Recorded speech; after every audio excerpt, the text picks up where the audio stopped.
날마다 살아 역사하시는 주님 감사합니다. 오늘 또 뜨겁게 찬양함으로 아버지를 높이며 아버지의 오심을 기뻐하며 예배를 찬양을 드립니다.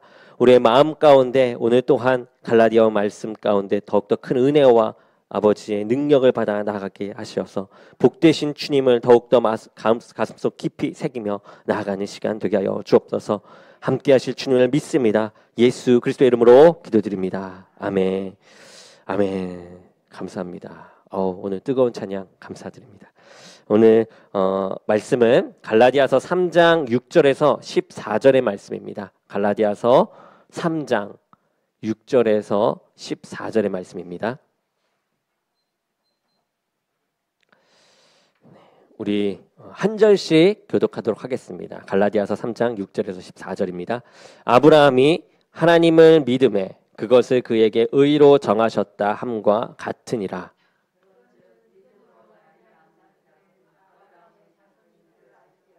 또 하나님이 이방을 믿음으로 말미암아 의로 정하신 것을 성경이 미리 알고 먼저 아브라함에게 복음을 전하되 모든 이방인이 너로 말미암아 복을 받으리라 하였느니라.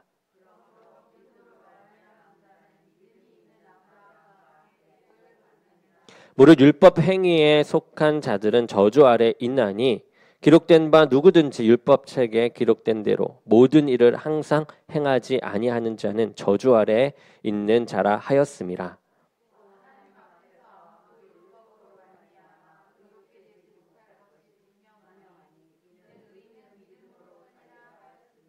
율법은 믿음에서 난 것이 아니니 율법을 행하는 자는 그 가운데서 살리라 하였느니라.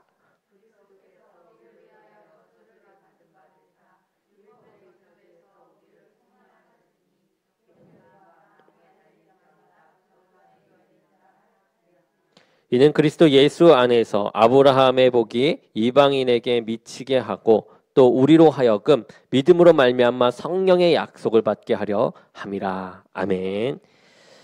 오늘 말씀 믿음의 의, 믿음으로 오는 의 두 번째 시간입니다. 이 복음과 이 교회가 세상에 전하는 그 메시지의 핵심, 우리가 계속해서 보았던 말씀의 핵심이죠. 갈라디아서 말씀의 핵심 2장 16절이라고 하였습니다. 2장 16절 이 말씀이 핵심이기 때문에 우리가 한 번 더 읽어보면서 나갔으면 좋겠습니다. 우리 함께 2장 16절 읽어보겠습니다. 시작. 사람이 의롭게 되는 것은 율법의 행위로 말미암음이 아니요 오직 예수 그리스도를 믿음으로 말미암는 줄 알므로 우리도 그리스도 예수를 믿나니 이는 우리가 율법의 행위로서가 아니고 그리스도를 믿음으로써 의롭다함을 얻으려 함이라. 율법의 행위로서는 의롭다함을 얻을 육체가 없느니라. 아멘. 네, 사람은 하나님과 바른 관계를 가져야만 비로소 제대로 된 삶을 살 수 있습니다. 성경은 그렇게 말하고 있고 또 우리가 삶을 통해서 또한 그것이 확증돼서 나타나죠. 그런데 이 하나님과 바른 관계는 이렇게 율법의 행위로는 맺기 어렵다라고 성경은 말합니다. 그분과의 바른 관계는 자격이나 조건, 혈통이나 신분, 지위 같은 것으로는 맺을 수 없는 것이죠.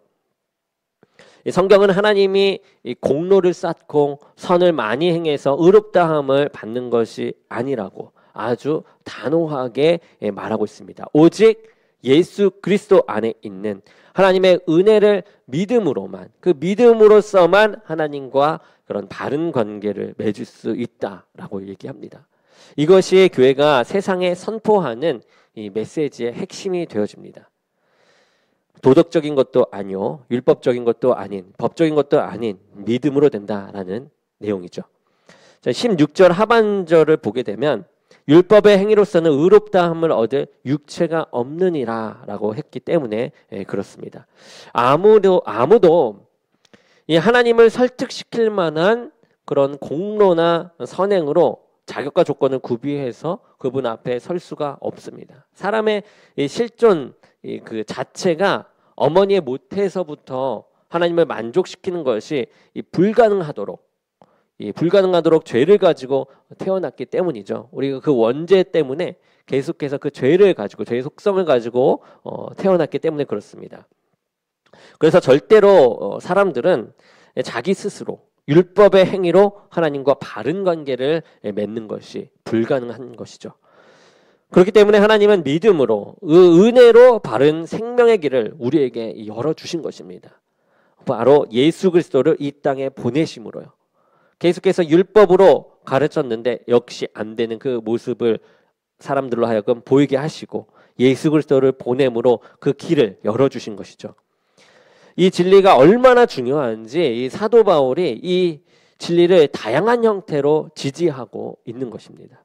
사람의 실존 자체가 하나님 앞에 스스로 의롭다 할 수 없기 때문에 믿음으로 은혜로만 의롭다함을 받는다라고 주장하는 것이죠. 그래서 2장 21절에 또 이렇게 얘기합니다. 내가 하나님의 은혜를 패하지 아니하노니 만일 의롭게 되는 것이 율법으로 말미암으면 그리스도께서 헛되이 죽으셨느니라. 예수 그리스도께서 오실 필요도 없고 헛되이 죽게 된다라는 겁니다. 그러니까 성탄절을 우리가 맞이하면서 그 기념할 필요가, 축하할 필요가, 감사할 필요가 없는 것이죠. 예수께서 우리를 위해 이 십자가를 지셨다라는 것이 이렇게 밝히 드러났는데, 만약 사람들이 이 스스로의 힘으로 하나님과 바른 관계를 맺을 수 있는 자격을 갖출 수 있다거나 공로를 구비할 수 있다면, 공로로 우리가 영광을 받는 그 길에 갈 수 있다면 예수님은 헛되이 죽은 것이고 이 땅에 오실 필요조차도 없었던 것입니다. 이 예수님께서 십자가에 달려 돌아가신 그 이유가 선명한 것은 사람이 스스로의 힘으로 설 수는 없고 은혜와 예수님의 이 공로를 의지함으로만 하나님과 바른 관계에 들어갈 수 있다라는 것을 우리 역설에서 보여주고 있는 것입니다. 우리가 지난주에 살펴본 것처럼 우리는 이 예수님을 믿을 때 무엇을 받는다라고 했죠? 성령님을 받는다였습니다. 성령님. 그런데 성령님을 선물로 받은 것은 우리가 성령을 받을 자격이나 조건을 구비했기 때문이 아니죠. 은혜로 성령을 우리에게 값없이 하나님께서 선물로 주신 것입니다. 이 신구약 전체를 통해서 일관적으로 한결같이 강조하는 그 진리는 이 사람의 행위가 아니라 이 믿음으로만 하나님과 바른 관계를 맺을 수 있다라는 그 사실이죠. 이 귀한 진리가 본문 6절에서 14절은 구약 성경을 인용하여 지지하고 있는데요. 우리가 6절을 먼저 보도록 하겠습니다. 6절 함께 읽어보겠습니다. 시작. 아브라함이 하나님을 믿음에 그것을 그에게 의로 정하셨다 함과 같으니. 아멘.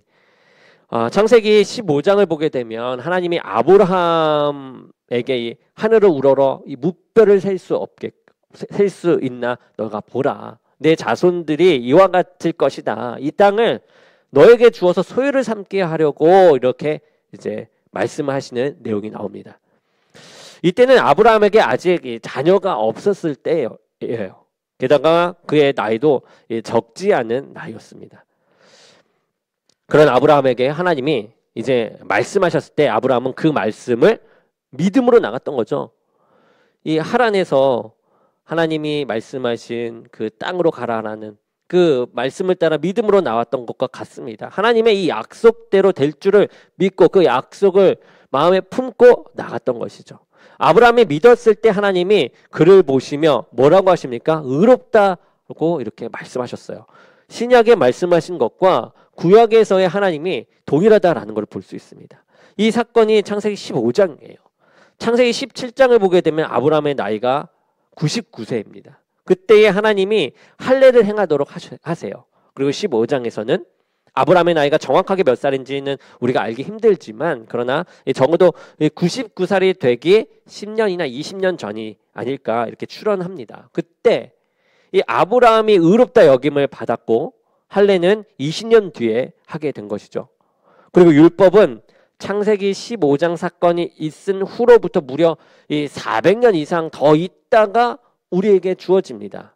그러나 지금 이 갈라디아에 나타난 이 거짓 선지자들, 거짓 선생들은 예수님을 믿고 할례를 받고 율법을 지켜야 하나님 앞에 하나님과 바른 관계에 들어가는 것처럼 가르치는 겁니다. 그러니까 예수님도 믿어야 하고 할례로 받아야 되고 율법도 지켜야 한다. 다 해야 한다라고 가르친 거죠. 이 아브라함은 하나님 앞에 할례를 행하기도 전에, 율법을 지키기도 전에, 율법이 나오기 400년도도 전에 하나님의 언약을 믿었을 때 이 의롭다 여김을 받았다라는 겁니다. 그러니까 구약 시대에 하나님, 그리고 신약 시대의 하나님, 모두 다 동일한 하나님, 일관적인 모습, 변하지 않는 하나님을 볼 수 있는 것이죠. 이 성경의 자체가 우리에게 가르치는 진리가 무엇이냐? 그것은 구약 성경도 율법이나 할례를 행하여 자격, 조건, 이 행위가 있어야 하나님과 바른 관계를 맺을 수 있는 것이 아니라 언약을 믿을 때, 하나님의 약속을 믿을 때, 하나님의 말씀을 의지하고 믿을 때 의롭다 함을 받는다라고 가르치고 있습니다. 그래서 본문 7절을 보게 되면 그런즉 믿음으로 말미암은 자들은 아브라함의 자손인 줄 알지어다 이렇게 나와요. 이 혈통으로 유대인인지 할례를 받아서 유대교에 들어갔는지가 아브라함의 자손이 아닌가 아니라 언약의 자손인가 아닌가를 결정하는 것이 아니라 아브라함처럼 하나님을 믿고 의지하는지가 아브라함의 자손인지를 결정하는 그런 핵심이라는 거죠. 그러니까 우리가 하나님을 믿고 있다. 여러분 지금 믿고 있다. 믿고 계시니까 우리는 의로운 자가 된 것입니다. 이 형통이 유대 혈통이어야 한다라는 것은 성경이 가르친 내용이 아닙니다. 할례를 받고 율법을 행해야 한다라고 가르치지도 않죠. 성경이 가르치는 내용은 이방인이든 유대인이든 누구든지 어떤 사람이든지 아브라함처럼 믿을 때에만 언약의 백성이 된다. 하나님의 백성이 된다라고 이야기합니다. 모든 진실한 성도는 누구든지 이방인이든 유대인이든 상관없이 이 아브라함의 자손이 되는 것이죠. 믿음으로 말미암는 아브라함의 자손입니다. 이 언약 백성이 되는 유일한 길은 율법을 지키거나 할례 받는 것이 아니라 오직 믿음으로 누구든지 하나님의 언약의 자손이 되는 것이죠. 민족이나 피부 색깔이 중요한 것이 아니라 하였습니다. 갈라디아서 3장 8절을 보게 되면 우리는 더욱 한 걸음 다가가게 되는데요. 우리가 8절 함께 읽어보겠습니다. 시작. 또 하나님이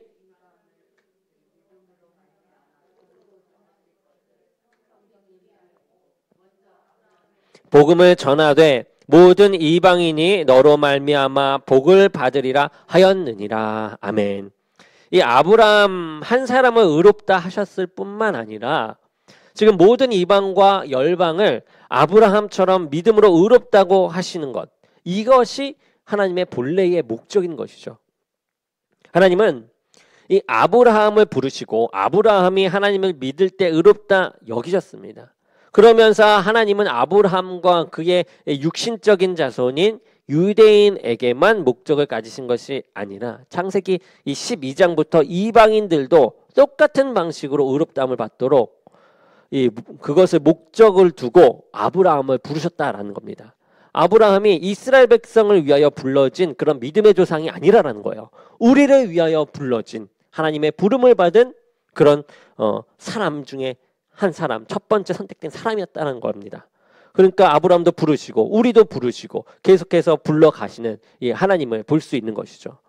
그래서 모든 이방인과 유대인 누구든지 아브라함처럼 바르게 믿기만 하면 아브라함이 받았던 그 복을 함께 받는 그런 은혜를 누릴 수 있게 되는 것입니다. 이제 한국교회 우리 성도들은 예수님을 믿어 죄가 용서되고 천국에 가는 것을 다 믿습니다. 그런데 이상하게도 이 땅에 살면서 받는 복은 믿음으로 은혜로 된다라고 생각지 않는 사람들 또한 많이 있습니다. 이 천국 가는 것이나 죄 용서받는 것은 믿음으로 은혜로 되지만 이 땅에서 복 받는 것은 예쁜 짓을 해야만, 선을 행해야만 하나님이 주시는 것처럼 생각을 하는 것이죠. 도덕적으로 하나님의 말씀을 율법적으로 행해야 한다라고 생각합니다. 그러나 오늘의 본문은 믿음으로 은혜로 값없이 구원받고 하나님과 바른 관계를 맺어야 모든 복을 받는다라고 하고 있습니다. 행위나 자격을 갖추고 하나님 앞에 이 복을 타낼 수 있는 사람은 아무도 없는 것이죠. 그것은 목적을 두고 하는 행위에 불과하기 때문일 것입니다. 그 문제 또한 하나가 될 것이기 때문에 그렇습니다. 어떤 사람은 오해하기를 예수님만 믿으면 어떻게 살아도 된다라고 또 생각하는 사람이 있어요. 반대로. 그런 뜻이 절대로 아니죠. 이방 종교의 이 샤머님처럼 하나님께 예쁜 짓을 해서 복을 타내려는 이 행위는 참되고 진실한 성도들에게는 있을 순 없습니다. 우리는 이미 예수 그리스도 안에서 완전하게 이 하나님의 마음에 합한 자로 역임을 받고 이제 모든 복을 받았어요. 그런데 어떤 성도들은 이방 종교의 이 샤머니즘처럼 하나님 마음에 드는 일을 하고 아첨을 해서 복을 받으려는 그런 어리석은 생각을 갖고 지내게 됩니다. 이 참되고 진실한 성도는 이 하나님이 우리에게 해코지 할까봐 두려워서 또는 내 자식이 좋은 대학에 들어가지 못할 것을 염려해서 헌금을 드리고 기도하는 그런 어리석은 사람들이 아닙니다. 그렇게 하나님을 보지 않아요. 그건 세상의 무지한 자들이 하는 행동이 되는 것입니다. 우리는 그리스도 안에 나타난 하나님의 은혜와 사랑을 아는 자들입니다.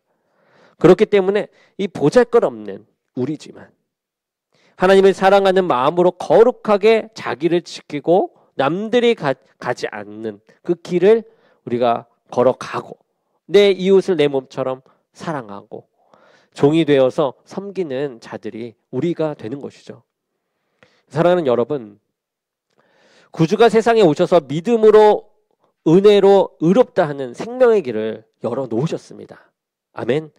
네, 누구든지 그 진리를 믿는 자는 아브라함과 함께 이 복을 받게 되어 있습니다. 이것도 아멘이십니까? 아멘. 이것이 성경의 한결같은 증인이에요. 증언이에요. 증언. 항상 얘기하는 것이고 어떤 성경을 펴도 이것을 놓치지 않고 이거와 연관돼서 다 파생돼서 하나님께서 우리에게 말씀을 하십니다. 이런 복된 시절에도 여전히 이 어리석은 사람이 있으니 본문 10절을 우리가 함께 보겠습니다. 시작. 무릇 율법 행위에 속한 자들은 저주 아래 있나니 기록된 바 누구든지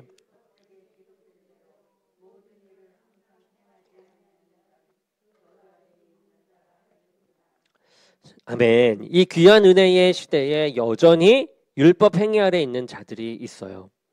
하나님 앞에 스스로 자격과 이 조건을 구비해서 이 선한 행위를 가지고 공로를 쌓아서 하나님 앞에 남다른 존재가 될 수 있다고 생각하는 자들이 있습니다.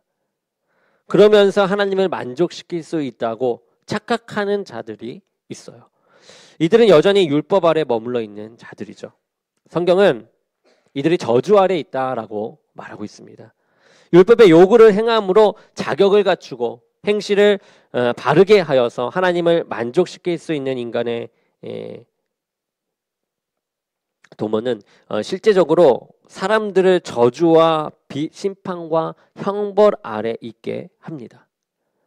어떤 종교는 사람의 일평생 행한 이 선과 악의 무게에 따라서 천국과 지옥으로 갈 그런 운명이 갈린다라고도 말합니다.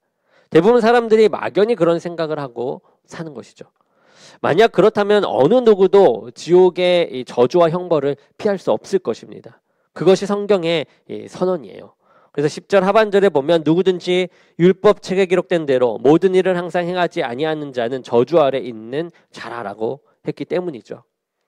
율법은 우리가 자격을 갖추고 행위와 공로를 쌓아서 하나님과 바른 관계를 맺으라고 우리에게 완전하라라고 요구합니다.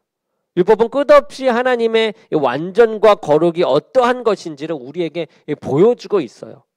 모든 시간 장소에서 율법을 다 완전히 지켜야만 하나님 앞에 바른 자라고 선언합니다.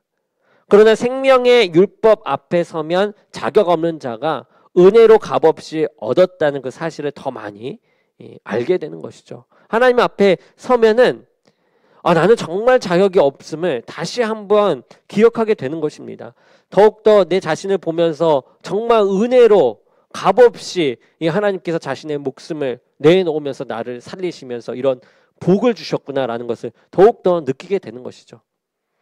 사랑하는 여러분, 어머니의 모태서부터 죄를 가지고 태어난 인생들은 율법을 항상 어디서나 지키는 것이 불가능합니다.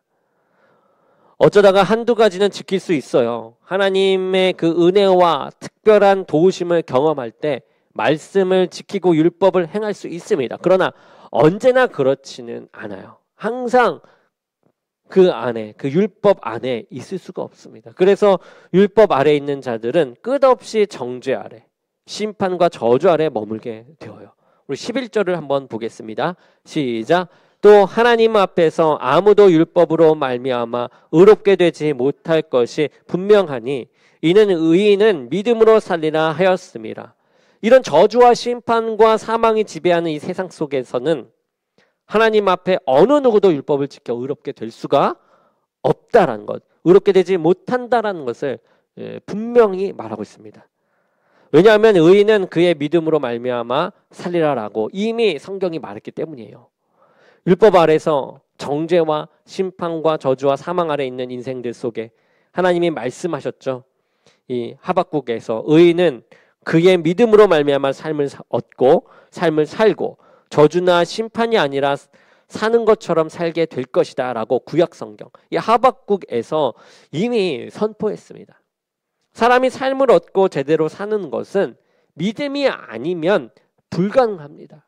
누구든지 율법이나 행위 아래 머물러 있으면 저주와 심판을 피할 길이 없습니다. 그래서 사랑하는 여러분, 그렇다면 죽어가는 사람들이 어떻게 믿음으로 이 삶을 얻고 생명으로 들어갈 수 있는 것일까? 이게 또 중요하지 않습니까? 13절을 함께 읽어보겠습니다. 시작.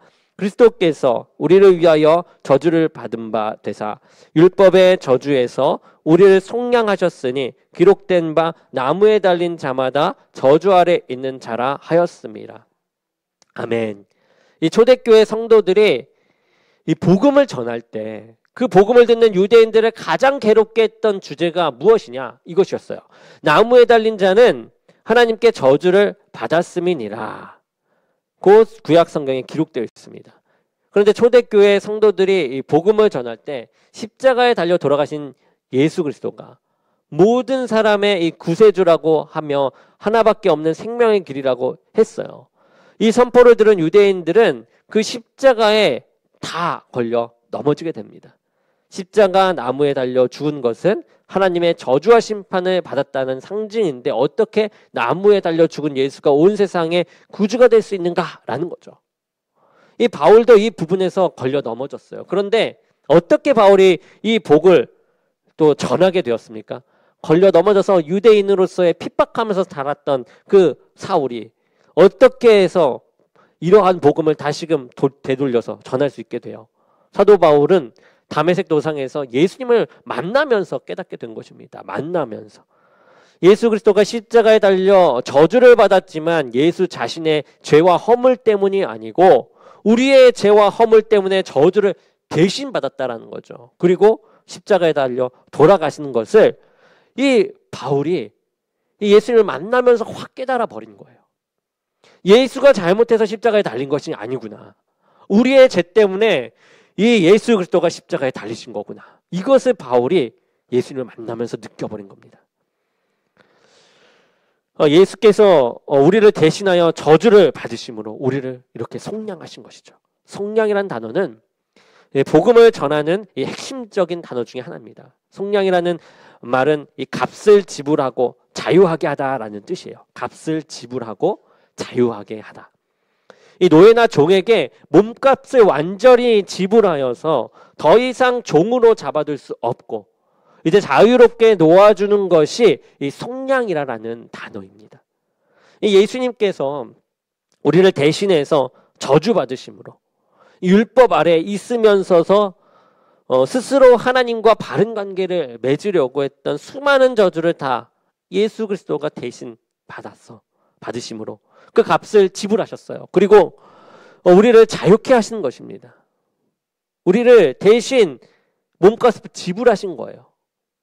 다시는 행위를 의지하여 정죄 아래 떨어지는 법이 없도록 이 생명의 길을 열어 놓으신 것입니다. 이 노예 문서를 아예 찢어버리신 거예요. 주 안에서 사랑하는 여러분, 아직도 이 시대는 여전히 이렇게 율법 아래 머물러 있는 자들이 많이 있습니다. 이것에 머물러서 하나님의 진정한 복과 그 은혜를 가리워서 그것을 얻기 위해서 움직이는 그런 잘못된 생각을 가지는 사람들 또한 있습니다. 주님의 이 귀한 고난을 우리가 묵상하면서 그리고 또 함께 참여하면서 우리 속에 이 자격과 공로는 없지만 예수님께서 우리를 위하여 대신 이 저주받음으로 인해 이 생명의 길을 열어주신 그 귀한 복음과 영광과 감격을 우리 가슴에 회복하는 은혜가 이 자리에서 더욱더 넘쳐나길 원합니다. 그래서 오늘 기도 가운데 하나님을 더욱더 만나고 바울처럼 더욱더 크게 만나고 그러므로 주님이 더욱더 깨달아져서 모든 말씀이 이제 그 은혜로 그리고 나의 복된 그 길을 열어주는 말씀으로 나타나는 우리들의 삶, 저와 여러분의 삶이 되기를 주님의 이름으로 간절히 축원합니다. 아멘.